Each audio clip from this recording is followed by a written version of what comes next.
புதுவையில் பணி நிரந்தரம் வழங்க வேண்டும் என்ற கோரிக்கையுடன் ஆசிரியர்கள் மேற்கொண்டு வரும் போராட்டம் இன்று 18வது நாளை எட்டியுள்ளது. போராட்டத்தில் ஈடுபட்டுள்ள ஆசிரியர்கள் தங்களின் உடல் மற்றும் மனநிலை மிகவும் பாதிக்கப்பட்டுள்ளதாக தெரிவித்து வருகின்றனர். இது குறித்து ஆசிரியர் சுதா அவர்கள் பேட்டியில் கூறியதாவது: என் பேர் சுதா, கெஸ்ட் டிஜிடி தமிழ். இன்னைக்கு நாங்கள் 18 நாளாக இங்கே உட்காந்து போராட்டம் பண்ணிட்டு இருக்கோம். ஏன்னு பார்த்தீங்கன்னா, எங்களோட பிள்ளைங்களோட ரிவிஷன்ஸ் ஃபஸ்ட் போர்ஷன் முடிச்சு ரிவிஷன் முடிச்சுட்டு இங்கே நான் ஏன் வந்திருக்கோன்னா, எங்களோட வாழ்வாதாரம் என்ன ஆகும்னு தெரியல.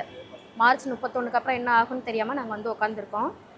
அப்படியும் பார்த்தீங்கன்னா, உடல் வலிமையும் இல்லாமல் இருக்கும், மன வலிமையும் இல்லாமல் இருக்கும். ஒரு லேடிஸாக நாங்கள் இங்கே 18 நாள் எல்லா வேதனைகளையும் தாங்கிட்டு இருக்கோம். இப்போவும் நாங்கள் நம்புறது இந்த அரசாங்கத்தை நம்பிட்டு தான் இருக்கோம். EM ஐயாவும் சரி, CM ஐயாவும் சரி கண்டிப்பாக செஞ்சு கொடுப்பாங்க அப்படிங்கிற ஒரு நம்பிக்கையோடு இங்கே உட்காந்துட்ருக்கோம். நாங்களும் உங்கள் பிள்ளைங்க தான், உங்களுக்கு எதிரானவங்க கிடையாது. உங்களோட குழந்தைகள் தான் நாங்களும். எங்களுக்கு நீங்கள் இந்த பணி நிரந்தரம் மட்டும் கொடுங்க போதும்.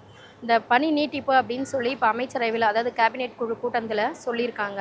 எங்களுக்கு பணி நீட்டிப்பு கண்டிப்பாக வேணாம். எங்களுக்கு பணி நிரந்தரம் மட்டும்தான் வேணும்.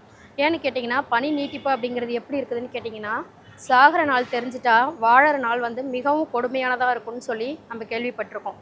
அந்த மாதிரி இன்னும் 6 மாதம் தானா அப்படிங்கிற ஒரு எண்ணத்தோடு நாங்கள் போய் வேலை பார்க்கும்பொழுது எங்களோட வலி பார்த்திங்கன்னா ஒவ்வொரு நாளும் ஒவ்வொரு வகையில் வெளிப்படுது. பள்ளி அளவுலேயும் சரி, நாங்கள் ரொம்பவே பல பண கஷ்டங்களோடு வேலை செய்கிற மாதிரி இருக்குது. அது எதுவுமே இல்லாமல் இந்த 5 வருஷம் 6 வருஷமாக நாங்கள் போராட்டத்துக்கு ஒரு முற்றுப்புள்ளி வச்சு எங்களுக்கு பணி நிரந்தரம் மட்டும் நிச்சயமாக வாங்கி கொடுப்பீங்கன்னு நாங்கள் நம்பி இன்னமும் உட்காந்துருக்கோம்.